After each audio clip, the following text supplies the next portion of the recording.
right, we're live. We'll just let it breathe for a moment here to connect Facebook. I don't know why we do it, but we do it. We'll connect on over to the Facebookers and we'll get things started here. Super stoked to be with you all tonight. Welcome in, everybody. It is the Orange and Blue View. I'm Chad Jensen. That's Ron White, back in the saddle. Ron, I missed you last week, big dog, but even though we're in the off season, you and I, before we went live just now, we were lamenting. We're like, man, we're still kind of getting into the off-season rhythm, and then you can't help but just feel sick knowing that the Broncos should be playing in this game that's about to go down tomorrow. Ron, if Bo Nix doesn't suffer that freak ankle injury, but if ifs and buts were candy and nuts, we all would have a Merry Christmas, et cetera, et cetera. But I still have that feeling, bro. Yeah, and it's good to be back in the saddle with you, Chad. Sorry I missed last week, and it's good to be talking to all of you guys again. And yeah, AFC Championship game. It was unfortunate that the final results were what they were. Yeah, if Bo Nix was playing, the Broncos would be playing in the big game tomorrow. So it was unfortunate, that he suffered that ankle injury. And the defense in the AFC Championship game, they held it down, but offensively, after that first drive, they just cannot get anything going. They just cannot get anything going. But yeah, it's hard to face the reality that we have to now turn the page to the off season on such, a great 2025 regular season campaign. Yeah. And that playoff victory against the Buffalo Bills. But yeah, it's time to get into, the free agents and draft talk and all that stuff, which is still entertaining and great on its own, but you just wanted them to play in the big dance and hopefully get that victory as well. People have heard me say this before, that my favorite part on the NFL calendar is January through the draft, just because it's all the rumors and the possibilities and the moves that are made and all that stuff. And, for a long time, Ron, that was true. But as time has marched on, I've realized that was very much informed by the fact that we had a crappy team for 10 years almost. Yeah. Now that we have a good team, I'm missing those games, baby. I mean, not that it doesn't diminish the joy I actually do take in all the draft stuff and free agency rumors and all that stuff. I love it. Possible trades. We'll get into some of that stuff tonight. But now that you have a team that's a bona fide force to be reckoned with, I'm not exactly looking forward to January and February anymore. Yeah. Yeah. So yeah, I am excited to dive into some of the potential possibilities for the Broncos as it pertains to players. And now that the Broncos are contenders, this is a destination spot now. So they're going to be a number of players that are going to want to come to play for Sean Payton and play with Bo Nix. So I'm Yep. excited. Again, didn't end the way you wanted it to, but I am excited nonetheless on the future. We're going to get into some interesting news and storylines, guys, that have broken over the last few days. First, though, just some quick hellos. We got David Youngkin in the house, still dealing with, unfortunately, some health issues. He says, I'm waiting on the doc to come in, tell me I can go home, that I will need a home health nurse to cover 3-4 times a week. Hope it all works out for you, big dog. You got everybody in your corner giving you the support and prayers and all that, big dog. So you will remain in our thoughts and prayers. Raj, the string guy, good evening all. Hope you feel better soon. To David. See, the support is there. We got Pearl in the house. Let's see, real quick, string guy. We'll come back to your free agent possibility stuff. Trust. I promise we're going to come back to that. And then I think that's hellos. Dominic on YouTube. What's up, buddy? Good to have you. Mike, what's up? All right. So, Ron, let's get to the main piece of news that dropped today. And that is that yet again, the Broncos coaching staff has been pilfered. The Baltimore Ravens are hiring Zach Grossi, who was the Broncos pass game specialist, not to be confused with pass game coordinator. That was a role that Davis Webb had last year, and before that, Johnny Morton. Pass game specialist. So he was basically the lieutenant helping those guys who were the actual pass game coordinators. And a lot of fans, Ron, will remember Zach Grossi as the assistant in October of 2024, who had to step away from the team because he was dealing with a cancerous tumor. Got a lot of support and help from the Walton Penner ownership group. Eventually beat that cancer, thank God. Came back to the team last offseason, and he was fully functional in his role as pass game specialist this past season, Ron. So he leaves for Baltimore, joining Declan Doyle, the new offensive coordinator there, and former Sean Payton too. Sean Payton springs off the Sean Payton coaching tree now in the Baltimore offense. But do you think, well, first of all, what was your reaction to the news? Yeah, I wasn't surprised. As you mentioned, this year a lot of the NFL, other teams are poaching from the Denver Broncos staff, given the success that they've had this year. And I do think, given kind of the nature of the Baltimore Ravens offense, they want to kind of continue run heavy with usage of tight ends, and him being that tight ends coach in Baltimore, he can definitely help. I know with Declan Doyle coming in, kind of helping in that run game, obviously under Ben Johnson this past season with Chicago, I do think that they're going to really have a focus on that running game and using the tight ends more often. Now, it's going to be interesting to see kind of how the Baltimore tight end room looks. Obviously, at Mark Andrews, I believe it's still under. They just extended Mark Andrews, but I know Isaiah Likely is a free agent. So it's going to be interesting to see if they, bring in someone else, if they sign Likely as well. But yeah, I like that for them. It's a good hire. He was great, as you mentioned, as that specialist, as that consultant, helping Davis Webb, Sean Payton, helping the Broncos get to that 10th ranked total offense. Yep. So hopefully, they can use him, in Baltimore kind of along that same breath. But yeah, happy for him.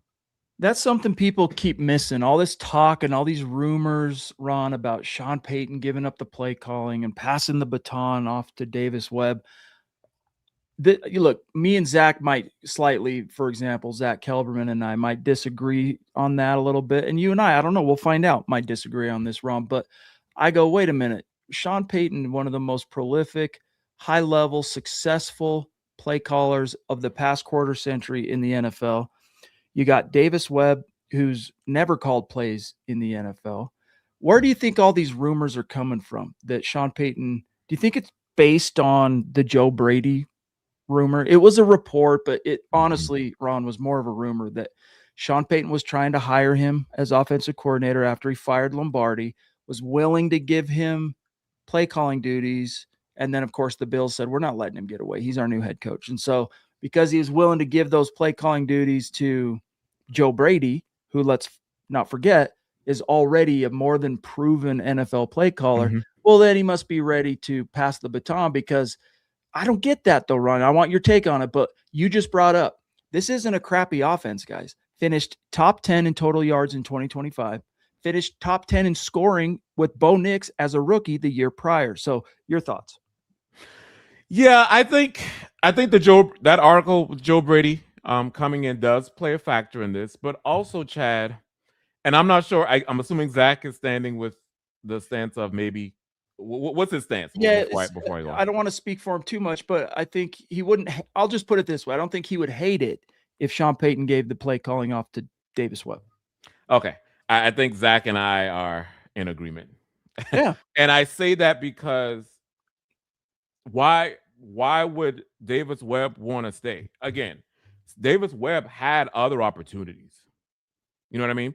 And if I'm Davis Webb, I'm going to be in that interview room, doing my room to say, the only way I stay is if I get some sort of say in calling plays. Because again, if he's poached, if he's hired somewhere else, he's going to get that opportunity to call plays. So I'm along the mindset of, maybe Sean not relinquish all of play calling duties. Maybe you give first and second down to him and you keep third down, or vice versa, or some sort of combination, or different situations where you have him manage to kind of just start with him play calling. Because I think, it's good that he's under Sean Payton, but like a lot of people know, he's not calling plays. And he was going to get that opportunity if he were to go elsewhere. And I just think, you want to keep him for a reason, to maybe at least have a year or two under him where he can get some of those duties, to where in the next cycle and then maybe the cycle after that, he'll be a little bit more renowned in the Mhm. offensive play calling.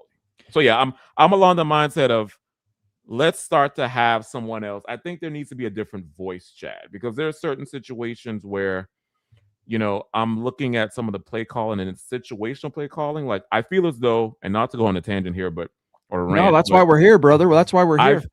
I feel as though if Davis Webb were calling plays in that AFC Championship game, that play call on fourth down would not be happening. Yeah. Yeah, So there's definitely plenty of moments, right, where you're going, Sean, what were you thinking there? Like, what was the? And there's something I'm going to bring up here in a minute. What Chris Sims, the former Bronco quarterback and current NBC Sports analyst, had to say that I think is fair, but we got to put it into context. We're going to get to all that. We're going to come back. More people rolling in the chat, conversation taking off, guys. Lots more to get to. But before we do, listen up, guys. Tomorrow it is in fact the big game, right? And the Broncos, unfortunately, did not make it to the Super Bowl, but it's tomorrow. You can get in on all the action with Underdog. And if you're not on Underdog yet, guys, you are in luck, because new customers score $75 in fantasy bonus entries when you make your first $5 entry. yes, exactly. So playing on Underdog is very easy. Just pick whether players will go higher or lower on statistics like receptions, touchdowns, rushing yards, and so much more. Get your picks right, and you can win up to 5,000 times your money. Plus, there are new promos dropping daily in the app. So if you're like making picks and winning money, then Underdog is the place to be for the big game tomorrow. Happening tomorrow, baby. And Underdog, guys, so much fun. Winning money while you're watching football. It's a touchdown. So download the Underdog app today. Sign up with our promo code MHuddle, just like you've seen it all season long, to score $75 in bonus entries when you play your first $5. Again, that's promo code MHuddle at Underdog. Millions of fans have already won billions making picks on Underdog. Will you be next? Be 18 plus, 19 plus in Alabama and Nebraska, 19 plus in Colorado for some games, 21 plus in Arizona, Massachusetts, and Virginia, and present in a state where Underdog Fantasy operates. Terms apply. See assets.underdogfantasy.com/web/play and get terms _DFS_.html for details. Offer not valid in Maryland, Michigan, New Jersey, Ohio, and Pennsylvania. Concerned with your play? Call 1-800-GAMBLER or visit ncpgambling.org. In New York, call the 24/7 HOPE line at 1-877-8-HOPE-NY or text HOPE-NY 467-369. All right, Ron, here's what I wanted to bring up about, again, I advocate for Sean Payton to remain the play caller. I understand all the different takes and what you said, Ron, your analysis, it totally makes sense to me. I get it. Here's something though that was said by Chris Sims. Well, I guess I put it in this article. This will be easier to find it. And first of all, when he was asked earlier this week at the Super Bowl, he's making the Radio Row rounds, Radio right? Row. Mm-hmm. And he gets asked about, hey, should Sean Payton give up play calling? He about spits out his coffee. He says, quote, no way, no, absolutely not. He's one of the greatest offensive minds in the history of the sport. Now, where I do like it, in other words, where I do like the possibility of him passing it on, I do think their offense was, for a Sean Payton offense, rather basic this year. I mean, if you really looked at it, Sim said, and we watched film of the Broncos, and then I said, all right, let's go watch the Bears or the Niners or McVay or McDaniels and go look at some of the things they're doing. You'd go, whoa, they're doing a lot of stuff here, close quote, meaning, and the Broncos are not.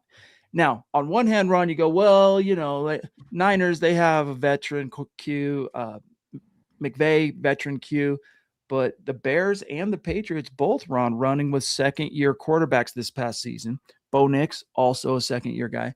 And so I do agree that on one hand, if you look at the Broncos offense, Ron, and compare it to some of those prolific, for all those years, high-flying units in New Orleans, it does seem like almost a shell of what that offense was all those years. How do you explain that? Is it because all of a sudden Sean Payton got real boring and basic and simple and conservative? I don't think so. I think it's based purely on, in his estimation, this has been what has been best for the development of Bo Nix. And as time marches on, you'll continue to see it open up and open up. But my last thing, and then I'm serving this back to you, is Davis Webb, whether or not he gets the actual baton passed to him to call any plays whatsoever on game day, he is going to have a big influence on this offense.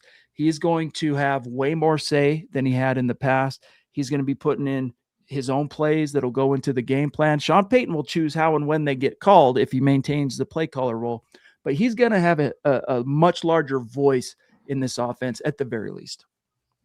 Yeah, and I think you're spot on, Chad. But I do think, if he does have a role in, some of the game planning, some of the play designs, he needs to call what he's planned as well. And I just think at times, again, I'm not saying every game. At times, yeah, you can see where Sean Payton has lost his fastball when it comes to play calling. And I just think a new voice, being situationally aware, I think would help when kind of knowing what to call when. And I do think Davis Webb, you saw it in that preseason game. The Cardinals game. The Cardinals game where he was good. He was using Evan Ingram. The running game was going perfectly. Like, he called a great game. And if you can have that, during the regular season, I think that's well. But another thing I think the Broncos really need to focus on, and I think this is where Davis Webb could help as well, is that the running game. The running game, you can't just have Bo Nix do everything. And that's what this offense has been the past few years. And Bo's been great. Don't get me wrong. Bo has been excellent. But his supporting cast needs to help him out. They need to get a healthy running back or two to really kind of take this run game forward. Maybe another receiver, maybe another tight end. I think more personnel on offense would help, and maybe some of the run fits and run designs, and maybe slight improvements within the pass game would help. And I think that's when Davis Webb can really kind of use what he's planned to make those specific calls throughout games coming in the next season. I think it's a very intriguing proposition, and we have a lot to look forward to. Look, the next time we're going to actually hear from Coach Payton is at the Combine. I'll be there, and it will be interesting to see if I can get a chance to, unless someone beats me to it, I will ask that question. I'll say, hey, so, is it smoke or fire, Coach? You giving up the play calling or what? Let's see what the chat has to say tonight. We got Gene William checking in, one of the dear representatives of the Brace Girdle clan. Good to see you, big dog. He says, what's up, man? Just getting off work. Gonna listen on my drive home. Good to see you both. Can't wait for Webb to call plays. Really good to see you as well, man. Safe drives, safe travels back home. Give our best to your old man and to Jimmy and everybody and your mom. It's great to have you. Thank you for the stars, big dog. We also have here checking in a Mount Rushmore supporter and superstar, Shannon Mills, showing us some love on Super Chat, helping us keep the lights on this Saturday night. Really appreciate you, my friend. She says, good evening. I thought about this quite a bit. What if Webb and Sean review Sean's plays and simplify the plays together into one-word plays so they can be sent out faster during games? Webb can call them during the preseason. Yeah, so this gets back to Ron earlier this week. One of the topics Zach and I tackled is how long the play calls are, and how not just how long the play calls are, but Sean Payton and the Broncos too often, especially this year, Bo Nix, second-year guy, having to call timeout or getting that delay a game because the play's taking too long to come in and that kind of thing. And so you go, well, how do teams like in college, for example, they get around this in a lot of different ways by simplifying the nomenclature, by using, signs on the sideline, images, symbols, whatever. Now, the idea of figuring out how to simplify the play calls, the actual name of these plays, I don't know how much you really can do it, because if you listen to, say, Ron, I watch a lot of John Gruden's content on his YouTube channel. I'm a Gruden fan. And man, sometimes as he's up there doing his thing, talking about this matchup or that matchup, he'll talk about it was a Z wide 36 set, and he'll go on. And there's 17, 18, 19 words in the play call. But, and you go, wait a minute, that's too much. Each word is giving specific information, not only to the quarterback, but to each player in the set. So it's like, okay, can you simplify that even further? Obviously, there are ways to do that, Ron, on a simplified offensive system level like college, but in a more sophisticated setting in the pros, I mean, these are pretty smart guys. You'd think that if there was a better way to do it by now, they would have figured it out, but it's a pickle. Yeah. Thank you, Shannon, for coming in. We greatly appreciate the support and the comment and the question. And yeah, Shannon, I mean, it's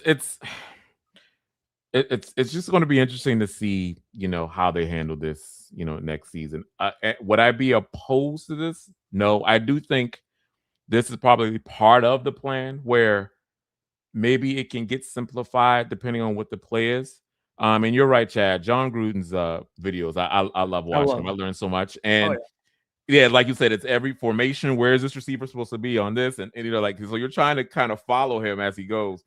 But yeah, maybe one word plays. I also think, Shannon, the personnel changes, because that factors into this as well. Like too many personnel changes with these long plays.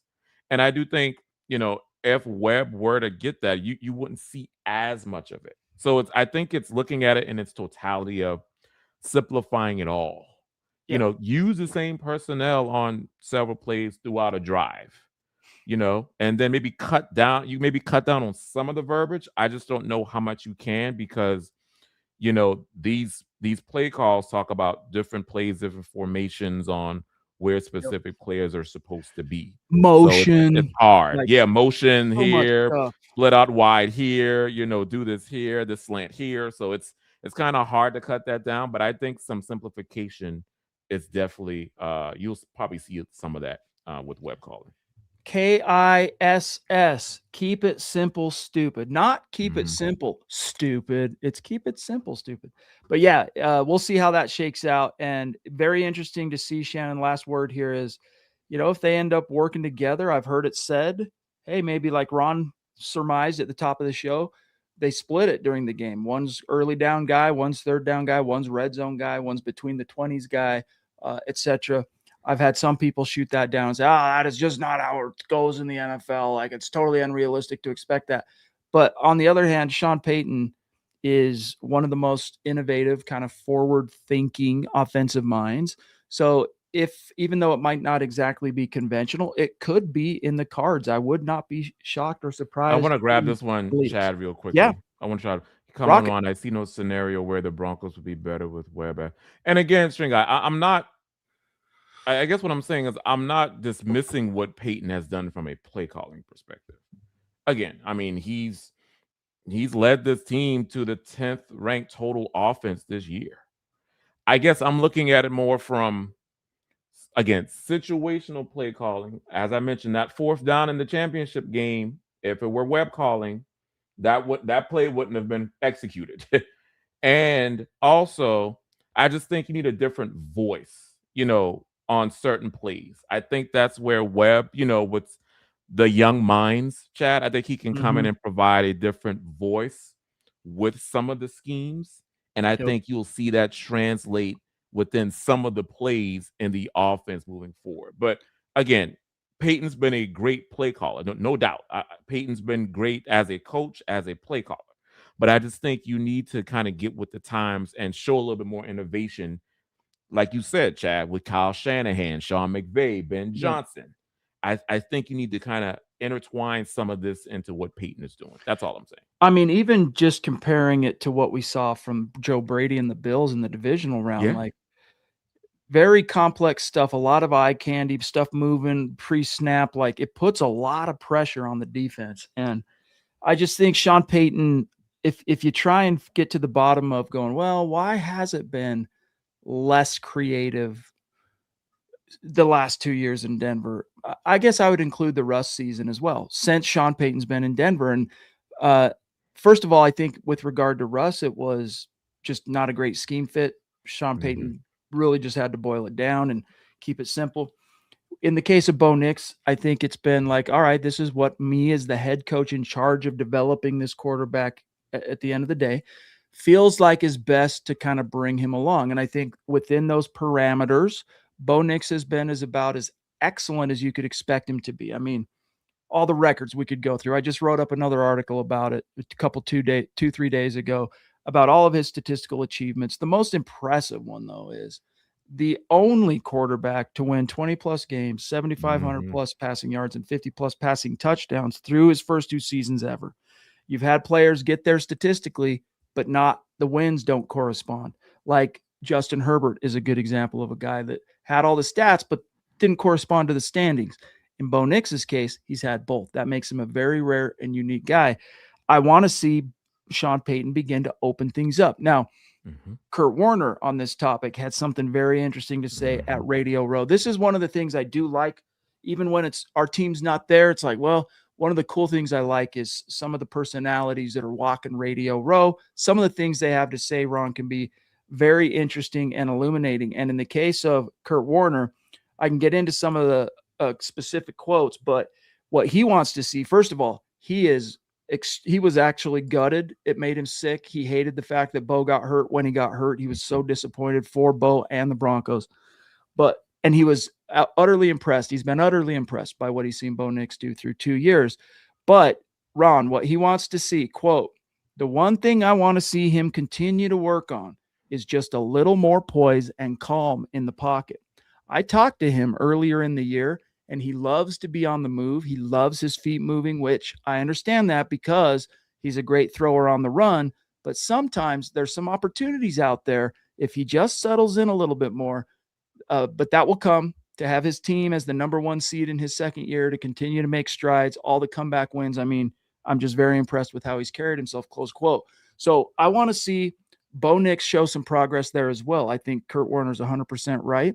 And as Bo Nix shows progress there, coach, open up the playbook. But either way, I'm getting off topic a little bit. Whether Webb ends up calling plays or not, guys, his promotion through the ranks and his influence as an offensive coordinator is going to be a net positive for the Broncos. He's going to get a lot of plays in that game plan. Whether he's calling them or not, they're going to be plays he thought of against certain opponents, certain down and distance, certain situations.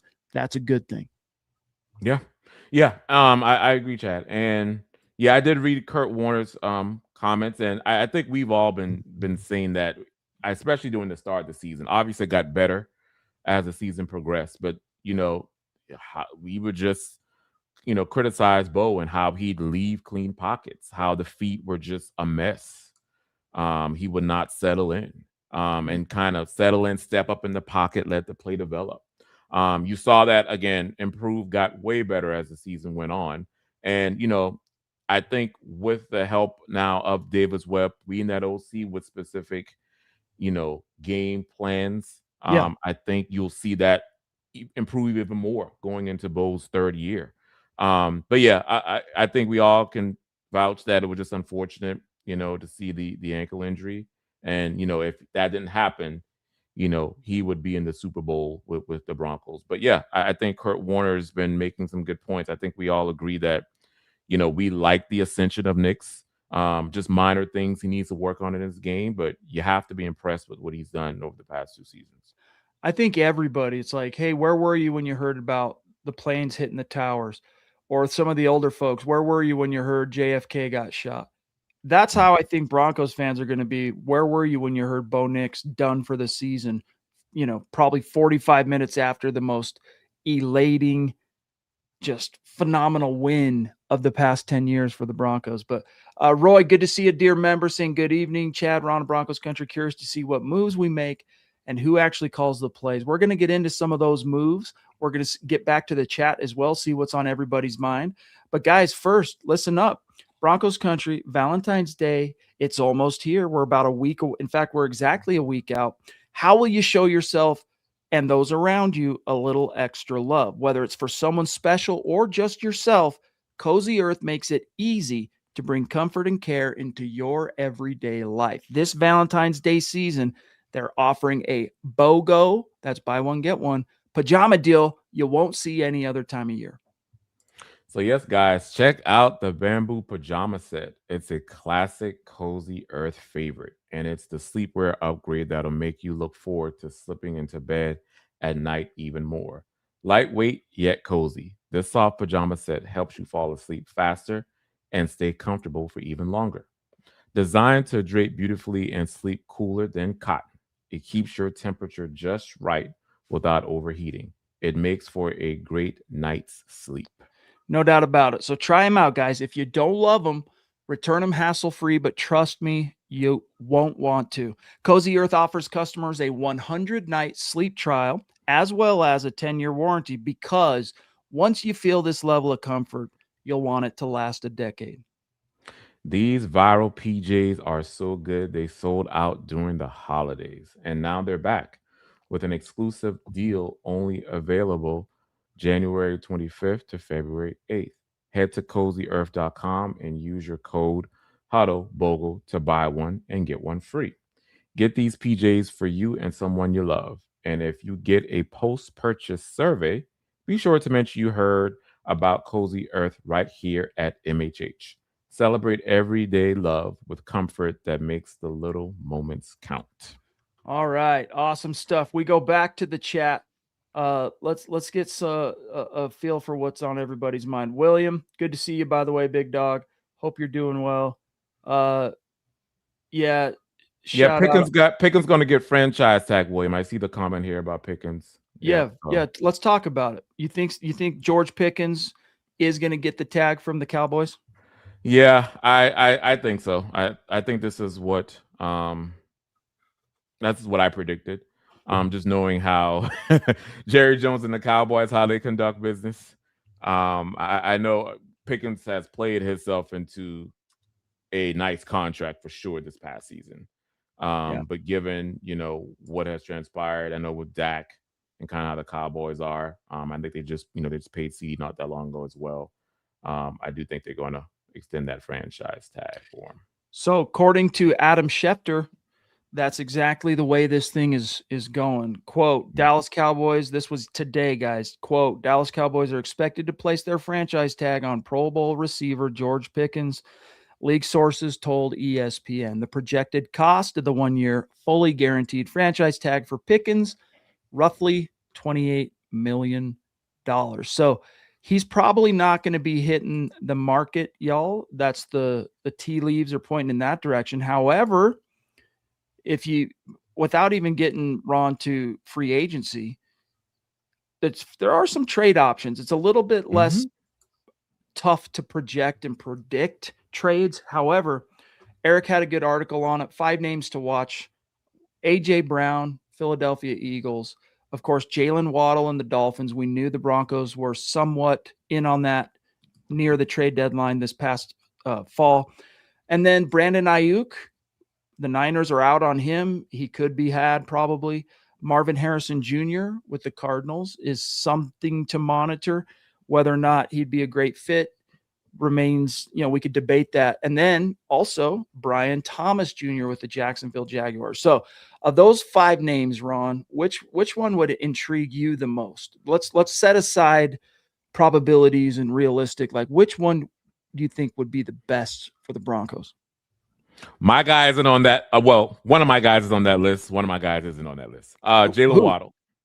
Okay, Jalen Waddle. Who's the guy not on the list? If they could get Justin Jefferson, Chad, somehow. And I think that's kind of the pie in the sky for me. I just think, this offense, and again, Cortland Sutton's been great. I love the development from Troy Franklin, and I love Pat Bryant. But I just think this offense is missing that dynamic no doubt wide receiver 1. And I just think Justin Jefferson can just come in here and provide a spark immediately. So that would be my top option. But yeah, the ones on the list, as you're bringing up, Jalen Waddle. I was a big fan even at the trade deadline. I know they were in on him at the trade deadline, and I was vying that they would go get him. I think that 1st and 3rd was a little too rich for Denver. The price may have come down since a bit, So I wouldn't be surprised if they revisit that in this offseason for Waddle, but I would definitely love a Jalen Waddle here also. I would too, man. I would too. Real quick, Jalen Waddle this past season finished with 64 receptions, 910 yards, 6 touchdowns. But the year prior, that's was kind of the beginning of the end for Tua. If you look at, so he only had 750 yards receiving in 2024. But if you look at his first 3 years in the league, 1,000 yards, 6 touchdowns, nearly 1,400 yards, 8 touchdowns, with a yards per catch of 18.1. And then his third year, 72 balls, 1,014 yards, 4 touchdowns. Man, he could bring a lot to the offense. There's a reason Sean Payton was interested in him. But, I think about players like Waddle and I go, wait a minute here. I'm not saying we couldn't use it. Like, look, Sean, you've invested in the offensive line. It's good to go. Congrats. You did a great job. One of the best in the NFL, despite what Milton Williams says going off the field after the AFC title game. You got 2 All-Pros. Good to go there. It's time to start spending some of that money and the resources on the skill players around Bo. You got a loaded defense. It's time to get the skill players. And wide receiver, yes, I'm there for that, Ron. However, the one little thing, I talked about this earlier this week, we saw it in the Buffalo game. We saw it in the Patriots game. Marvin Mims, when he is asserted as a focal point in the scheme, he makes plays, dude. Can you think of a moment, like even in the Patriots game, Ron, I can think of a couple of times Cortland Sutton let us down with the drops. Can you think of a time Marvin Mims let you down? Maybe one muffed punt in the I'm not even talking about special teams, though. Generally speaking, a drop pass. Oh, he's open. Oh, right through his. No, man. Marvin Mims, not only if you utilize him, does he answer the bell, but he's come up big, Ron, in some of the most clutch scenarios the Broncos have been in with Bo Nix, like the 2-touchdown game against the Bengals in 2024, that insane touchdown, the second touchdown he had in that game, where he had to go up over 2 guys, and the Broncos had to have that play. I mean, what he did against Buffalo, what he did against the Giants game. Yes. Where we were there to see it. Yep. So, man, as much as I say, hey, look, yeah, you need some receiver upgrades, but can we stop trying to will the Troy Franklin thing into existence and utilize Mims more? Yeah. I just don't. Again, not to take anything away from what Troy. I mean, he has improved in his second year. Definitely. But you're right, Chad. He, as great as a special teams player as Marvin Mims is, when he's in there with wide receiver snaps, all he does is make plays, and he can come in there and be that deep threat. It's just very puzzling the usage, like his snap count. It's just so odd to me. So, and again, that might be another thing where Davis Webb can have some influence to say, hey, Sean, let's use Marvin Mims more. I mean, the guy can just get open, like the speed is there. So I'm all for that. I'm all for having Marvin Mims be used more on offense. Again, I know he's not the best at his route running prowess, but I think he's just a playmaker overall. There's a designated role for him. And you see that in bits and pieces, but you just want to see more because he can provide that dynamic element on offense. So, yeah, I'm totally in agreement with you. I think this is a fair point from Raj, who says, I want to draft O-line and D-line and address the skill positions in free agency. Yeah, I mean, you don't really have uber pressing needs on the line. Obviously, you got either line. You got to figure out what you're going to do with John Franklin Myers. It doesn't look like it's going in a direction of him returning. They have their succession plan in place. It's going to involve a lot of Malcolm Roach getting more play time. And then, of course, Savion Jones, last year, 3rd rounder, and Uwazurike, who had a really, really good 2025 season. Offensive line, the starting 5, it's set, it's locked. Not everybody loves Ben Powers. Not everybody loves Luke Wattenberg at center, but guys, that's who the Broncos love them. They're not going anywhere. Free agency is where, Ron, you're supposed to, the NFL model, the conventional wisdom, right, is you plug your holes in free agency and you use the draft to draft for the long term by taking the best players available. And whenever you're short, each year you kind of goes by and you see where you're short. That's where free agency comes into play. So for me, the big free agent needs are skill positions. I still think there's more meat on the bone to be had from Evan Ingram. Like, I'm not ready to just say, oh, find another pass catching guy. They've got a pass catching guy. If you're going to go out and invest resources on a tight end, find a true wide tight end who can pass or who can block and who can catch passes. But the main impetus for me on offense, Ron, running back and receiver one. And then on defense, what are you going to do at linebacker? What you got Alex Singleton and Justin Sternad hitting free agency. You got some decisions coming soon here at safety, because even though Brandon Jones is under contract this year, he finished the season hurt, and PJ Locke looked real good covering for him in the playoffs, and he's a free agent this year. So lots up in the air to decide, but for me, the priority goes running back, receiver, inside linebacker. Yep, I'm right there with you as far as priorities, Chad. And String Guy, this isn't a bad one. I see what you're saying here. I think, the Broncos don't really have like many needs. Like you mentioned, inside linebacker. If depending on how the board falls in the first round, if they keep that first round pick, let's say CJ Allen, Anthony Hill Jr. are sitting there, then they can maybe snag one of them. Or if a good receiver is there, like a Casey Concepcion, who I love. I'm a big fan of his. Me too. If he's sitting there at 30, take him. But yeah, I think O-line, D-line, those are good positions that you draft. And I think, as Chad mentioned, the D-line is set for the most part. Maybe you get a piece there later on for depth, but you may start looking at some of the offensive lines. Like, I know you just paid extended Wattenberg, but maybe in the next year or two you do move on from Powers and McGlinchey. You can have some depth behind there at tackle and guard. So maybe that's something that they can look at in the draft. But yeah, I'm with you. Free agents definitely to be focused on those skilled players, running back, wide receiver, definitely. Yep. All right, next up, guys, we are going to talk a little bit about a receiver who probably deserves a little bit more love and respect for what he contributed last year. But first, guys, real quick, listen up. Broncos country, never before has online privacy been more important. That is where Surfshark comes in, and it is an absolute game changer. Surfshark is a virtual private network which covers all your online activity. And using a VPN, the way to think about it is it's like wearing pants, where all the important stuff stays private and secure when you choose to walk out your front door. And once your device connects to the internet, all that information gets encrypted, which keeps your online activity hidden from all the snoopers and trackers. So guys, raise your hand if, like me, you search something kind of random, like prices on a Broncos jersey, and next thing you know, you're getting jersey ads every time you open one of your social media apps or browse online. Thankfully, today's sponsor, Surfshark VPN, can help us out with that.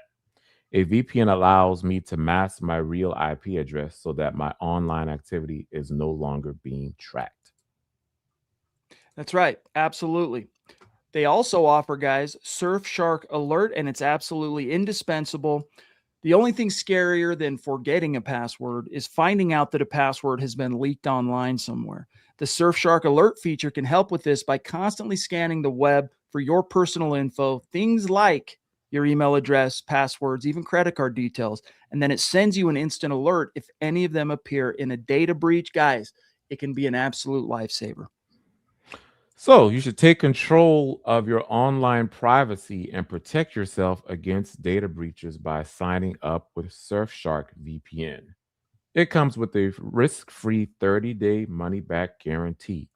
Go to surfshark.com/milehigh, or just go to surfshark.com and use our code milehigh at checkout to get 4 extra months of Surfshark VPN. Again, that's surfshark.com/milehigh with our code milehigh. And by the way, the URL and code can also be found in our show notes below. That's right. Okay, guys, let's get back to this. Like sometimes it might make it seem like when I say, "Oh, Sean Payton trying to speak into existence the rise of Troy Franklin," and I'm seeing it in the chat.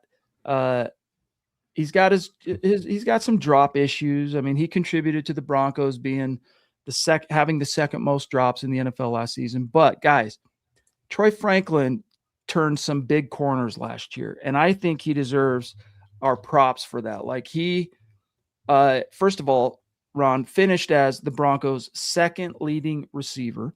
So as a rookie, just to give you context, he had 263 receiving yards and 2 touchdowns on 28 receptions. Year 2, he had 65 receptions for 709 yards and 6 touchdowns. You might notice, even if you're not great at arithmetic, 65 receptions, this guy should be near or at 1,000 yards. Why is he only at 709? Well, because he was the prime guy they tried to use in so many of those screens. It was very short underneath a lot of the stuff that the Broncos asked Troy Franklin to do. And then every once in a while, Ron, they turn him loose on a deeper pattern. And more often than not, when the Broncos went his way on those deeper patterns, he usually came through. I'm proud of Troy Franklin. I think he did a good job taking steps in year 2. At the same time, and I love that he's putting on 10 pounds, in case you guys missed it. His goal is to put on another 10 pounds this offseason because he's shooting for 1,000, and he wants to double his touchdown mark that he had last year. So he's shooting for 12 touchdowns and 1,000 yards. I love that. I love that from Troy Franklin. But why? Tell me I'm wrong. If I'm wrong, Ron, tell me I'm wrong. Are we trying to will a guy who's probably never going to be more than a number 3, very good number 3 receiver into number 2 or even higher? Because if that's true, you're going to butt up against the limits of what he's capable to do. So on one hand, what I'm trying to say here is I think he deserves our props and respect and hat tip for taking the steps that he did last year. But the Broncos need to be aware that he's not that long-term change the game receiver guy that this offense is missing. No, you're not wrong on that assessment, Chad. And I do think that's how Peyton and this Broncos team is looking at it. They do think that, or they're trying to mold Troy Franklin to be the number 2 receiver. And again, as I alluded to, and as you just alluded to, it's been great to see the improvement, but I just don't see number 2 receiver out of Troy Franklin. I want to see. Again, I know that all the team has had drops. I know he's been the culprit of a few of those drops. But I really think that, and you saw the usage of Pat Bryant coming later. And I do think that's more of how they need to be viewing this receiver room as, for now, Courtland Sutton is your 1, Pat Bryant is your 2. And then eventually, I do think their plans were to maybe make Pat Bryant their number 1. Yeah. Obviously, we'll see what happens, free agency, if someone else comes in, that changes things. But I do think they tried to experiment with that, near the beginning of the season with Troy Franklin kind of being that number 2. And they kind of saw, while he has improved, that it's not there yet. And we can rely more on a Pat Bryant. Now, with the injuries with Pat Bryant, it started with the concussions and such. I know that's starting to become a big issue. Hopefully, that's not going to be how his career is moving forward. But I just think what you're seeing for Pat Bryant with the sure hands, the blocking, the route running, I think he can do it all as a receiver. And I think that's kind of, they kind of had to learn that the hard way this year, that they saw that that's who the number 2 receiver should be. So we'll see where that leaves Troy Franklin. Maybe number 3, or maybe traded like Vele. We don't know. Dude, I think you're right. If I were, there's a reason I'm not the guy in there making these decisions, right? So keep that in mind. I'm not saying I know more than a George Payton or a Sean Payton, but from the outside looking in, I would say right now, if you had to go to battle with this group of receivers, forget free agency, trades, and the draft, Courtland Sutton would still be my number 1. Marvin Mims Jr. would be my number 2. I'm sorry. Okay. He is the next best receiver on this team. He might even be able to offer more to you in terms of bang for buck and explosives and the things that we feel like this offense is still missing than a Cortland Sutton. Those days, for the most part, guys, they're behind him. He can still be a big time weapon in the red zone, and he can still move the chains on third down and between the 20s. But Marvin Mims gives you true game-changing impact ability. So I would go like this. My 1 would be Sutton. My X, Sean Payton likes big X for his number 1. Marvin Mims, Pat Bryant, Troy Franklin. And right now, I would probably still actually give the edge to Troy Franklin over Pat Bryant, only because can I trust him to stay on the field? No offense to him. He can't control it when a guy gets hurt. You can't blame the player when he gets hurt, right? Football is, first of all, it's a fluky game. Second of all, it's extremely violent. Almost every snap for these guys, it's like being in a car crash, the collisions, right? But it's the league, best ability, his availability, and the second half of the season, unfortunately, Ron, which this wasn't there during his time at Illinois, but the second half of his rookie year, I have now genuine concerns about can Pat Bryant stay on the field? Because if you're going to rely on him to have a greater role in the offense, then you have to, Ron, be able to rely on him to stay on the field. And that's where I now have some pretty serious doubts. Now, when he was on the field, he impressed me a lot. And that's why I think you might be onto something, that when he was drafted, they saw his ceiling, not necessarily like trying to will it into existence a la Troy in the number 2, but they saw Pat Bryant's ceiling, Ron, as future successor to Cortland Sutton on the outside. I don't think he's quite that talent myself, but I think you're right on that. Yeah. Not there yet with Pat Bryant. And again, but if he stays on the field, I mean, he has that trajectory. It's just like you said, being able to stay healthy and stay on the field. Yep. I would, again, with me, I would still switch. I see what you're saying with Mims being number 2. I would just put Mims 3. I just think Pat Bryant can do a lot more as a receiver. Than Mims. Again, the blocking, the route running, just everything. But yeah, I do think, wide receiver 3 Mims, just putting Mims kind of how they were using him a little bit even last year with some of the end around, some of the big go balls going deep. Just how he can get open. He can change the complexion of this offense. So yeah, I agree with you as far as like the top 3. I just don't know where that leaves Troy. I think there's a difference of opinion on how we view Troy and how the coaching staff views Troy. Right. We'll see see kind of where that goes in this offseason. But I just think they're still missing that true number 1. And again, Cortland's been great. I don't want to take anything away from Cortland, chat. But I just think Cortland has had a share of drops too. And he's getting older as well. So I just think that's something where they need to maybe look at, definitely upgrading and trying to find that true number 1 receiver. No doubt about it. All right, guys, let's go back to the chat here. We have Chris Parr checking in from Oz, from Down Under. Great to see you, Chris. Thank you for the super chat, big dog. We could really use it this time of year. So thank you, pal. It says, we need to draft a tight end and a receiver.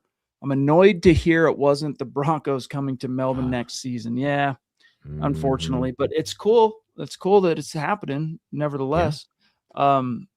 But yeah, there's some interesting tight ends and receivers in this draft, Ron. I don't know if you have any. You mentioned Concepcion, but I don't know if you have any other favorites that you got an eye on. Yeah, I like Zachariah Branch from Georgia. I think he's prototypical Sean Payton receiver, big body. Also, Nick Harbor from South Carolina. Denzel Boston is okay. I wouldn't be mad at the pick if they pick him there 30 out of Washington, but those are some other names at wide receiver that intrigue me.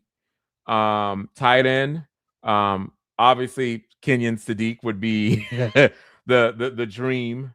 But there are also a few other tight ends the Broncos can grab, in later rounds. Max Clare out of Ohio State, Eli Stowers out of Vanderbilt.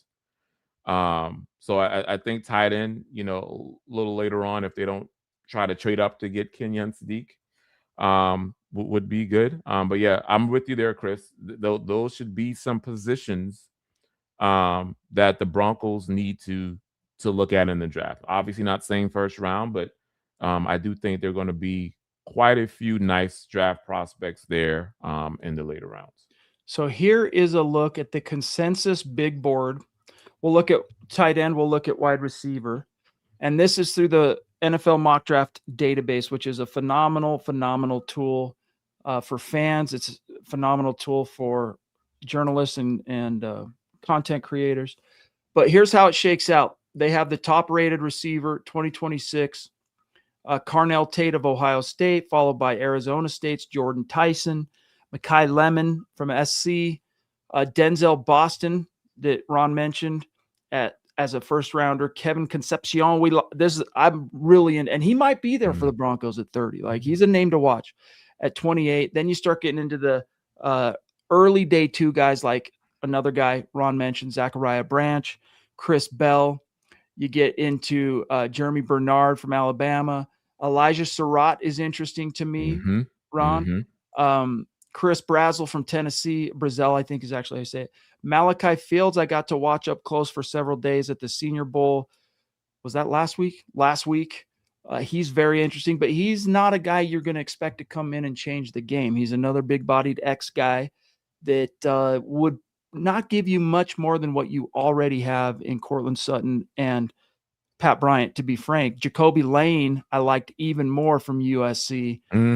He's got some freaky athletic, smooth stuff to him. I'm really curious to see how he tests at the combine. But there's your top guys. And then if we look at tight end real quick, we'll do a scratch and sniff there as well. The obvious consensus top guy, Kenyon Sadiq from Oregon. Let me try and kill this video that keeps trying to autoplay on us. Kenyon Sadiq, Eli Stowers, Max Clare, that's Ohio State, Michael Trigg. So really the only day one guy, Ron, up to this point, and there's still a long row left to hoe. Guys can at the combine pop and really help their draft stock.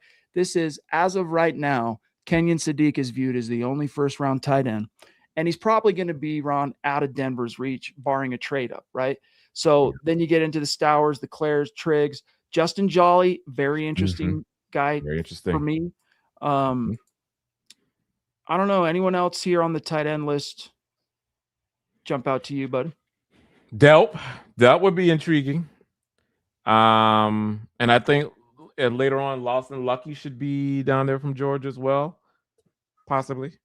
So yeah, those two, just what they can do, in terms of catching and blocking, I think would come in nice. But yeah, tight ends, I've really just been following kind of the first group there. Justin Jolly I've just been watching more of his film recently, and yeah, he's intriguing. He's intriguing. If they're out of range, which, like you said, they'll be out of range for Sadiq more than likely, barring a trade up. And if Stowers or Claire is on, I think Jolly would definitely come in and be a contributor even in his first year. There's another name you left off on the wide receiver list. Elijah Surratt's teammate, Amari Cooper, is nice as well. No doubt, dude. Good call on that. Yeah. Chris Bell, too. Someone mentioned that. I think it was Roy mentioned that in the chat. Yes, I know he suffered, I believe it was his ACL. So, but he at Louisville, he's a monster. Yeah. So those two receivers are also some good options. I'll tell you, Jolly at the Senior Bowl, he moves like a receiver, bigger body, tight end, but his body control, the smoothness, the twitchy, like he looks just like a receiver, the way he moves out there, especially standing in a line with 3 or 4 other tight ends to do their position drills. He stands out very much so, like a sore thumb in the best sense. All right, guys, where are we at? We're about out of time here, guys. So let's take one last look at the chat. And Ron and I have done a lot of talking tonight. So let's get some takes here. By the way, Raj, happy to hear you've had a great experience with Surfshark. I'm telling you guys, check that out. Ron is jumping in here saying Bryant may be able to be a number 1, but he looks like a 2, and Sutton's a 2. Franklin Sealing a 2. ceiling, I don't know. Maybe. I don't want. Again, I'm trying to give him props, but if you relied on him through your offense, Ron, to be your number 2, you might find some limitations there. Might be stagnant a bit. Yeah. Yes. Let's see. Yeah, Chris Bell, good call on that, Roy. Mhm. Todd, if you look at catchable passes for Troy Franklin, his drop rate falls to 5.8%, or in other words, 1 in every 17.3 catchable passes. I thought he did a better job. Well, the big complaint for me with Franklin, then we'll get out of here, Ron, as a rookie was inconsistency in tracking the ball over his shoulder. Mhm. And that obviously becomes a big problem if you're an NFL wide receiver. Like you got to be relied upon to haul some of those in. I thought he looked way better in that respect. Most of his drops and stuff I can think of 1, maybe 2 that were deeper, but most of them were the underneath stuff where it's just like, missed it. Most of them, he started coming through way more consistently as a deeper threat. Yeah, he did. And again, he was good and he was counted upon in a few games, but I just don't see that wide receiver 2 from him. I just think there are other wide receivers on this team that can do more, that can provide a little bit more dynamicism than Franklin is. But what he's been able to do this year has been great, but I just don't know kind of where he is. And obviously, if they upgrade the wide receiver room, like where would that leave Troy Franklin? I just don't know. George, thank you for the stars, big dog. He's not a fan of Waddle. He says, no Waddle. I live in Florida. He's just another Cortland. Well, I mean, they're definitely different types of receivers, but we appreciate your insight for sure on that, George. In fact, guys, before we dip on out of here, we got to give a mile-high salute and a special shout-out to the great Super Chat Superstars, supporters, and dear members helping us keep the lights on. Gene William jumping in. Thank you, big dog. Shannon, we love you and appreciate you. Chris down in Australia. George Fox, love you guys. And then the special shout-outs tonight to the members, String Guy, Pearl, Todd, Roy, of course, Shannon. I don't want to miss anybody. I'm scrolling, make sure we don't miss somebody. David Youngkin, brother, etc. We love you guys. Thank you. And Ron and I will see you again next week. Last thing, Ron, what's your prediction for the Super Bowl tomorrow? Then we'll get out of here. Seahawks tomorrow.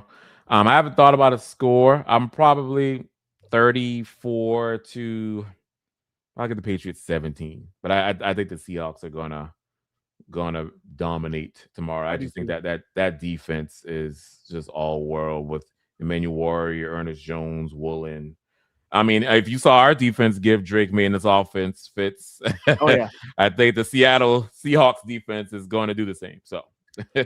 And even the Texans, man, like they hung in there as long as they could. Their quarterback kept giving the ball back, and giving them short field. So, look, it's like Scott said it best after the AFC Championship game. He's like, we still don't know how good the Patriots actually are because, yes, they won 2 home games in the playoffs, and you can't that happened. So you got to give them the credit there.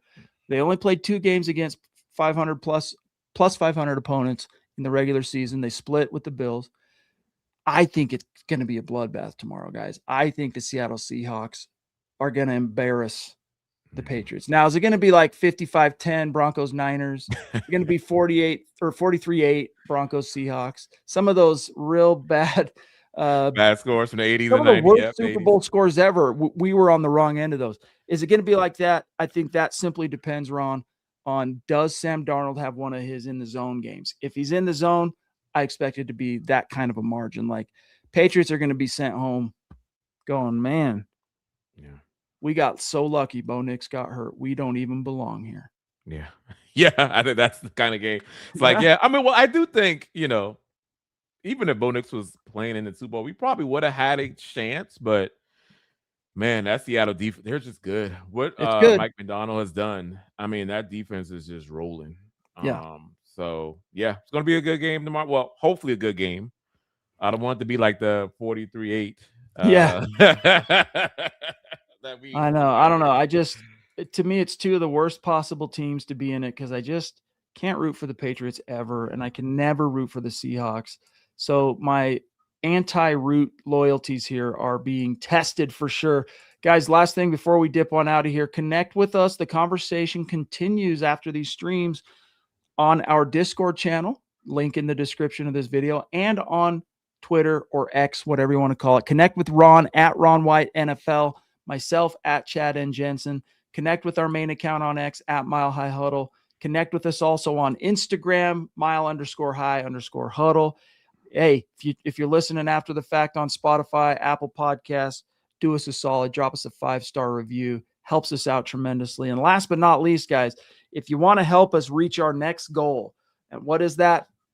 We want to hit 40,000 subscribers on YouTube. We're at 38 and change. We're like 1,700 subscribers away from our next goal, which is 40. So if you subscribe, if you're watching and you're not sub, just hit the sub. At the very least, guys, we'd appreciate it if you smash the like button on this video. And the best thing you can do, the best testimonial out there for the MHH podcast platform and Orange and Blue View, share it on your social media. Help us reach those Broncos fans out there wandering the desert, completely oblivious perhaps that this community waiting to embrace them. So Ron, you sign us off, dude. Had a great time once again. Thank you. Yes, and again, great to be back with you guys. Thank you, Chad. It's always good talking Broncos ball with you. And you guys, thank you for joining and enjoy the game tomorrow. Though our team isn't in it, still hope that you have a good Super Bowl Sunday, and we will see you all next week. Until then, go Broncos. Go Broncos.